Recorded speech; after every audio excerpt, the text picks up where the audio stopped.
Salam əziz dostlar, hər vaxtınız xeyir olsun. Bu günlərim mənim əziz şagirdlərim, tələbələrim Bülbül adına Orta İxtisas Musiqi Məktəbində bizlər üçün müəllimlər günü qeyd edirlər. Təşəkkürümü bildirəm, əziz çəkən hər kəs var olsun.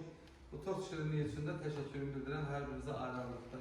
İnşallah gün o gün olsun, sizin tələbələriniz sizlər üçün bax belə gözəl tort şirinlikləri gətirsinlər və müəllimlər gününü qeyd edəsinlər və bizim bu gözəl məktəbin layiqli davamçıları, müəllimləri olan Hüseyin müəllim bizim konsert mestrimizdir, sərimizdə gözəl keman ifaçımız Hikmət müəllimdir və gözəl nağara ifaçımız Ruhullah müəllimdir. Onlara da təşəkkürümü bildirəm ki, əziyyətləri böyükdür və təbii ki, bizlər ikinci valideynik sizlər üçün ki, sizin yerişinizdə, duruşunuzda tək oxumaq yox. Sizin təlim tərbiyənizdə bizim də rolumuz olur.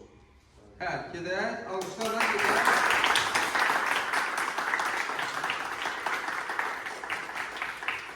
Çox sağ olun.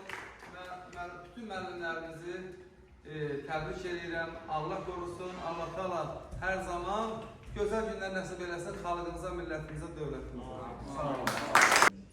Allah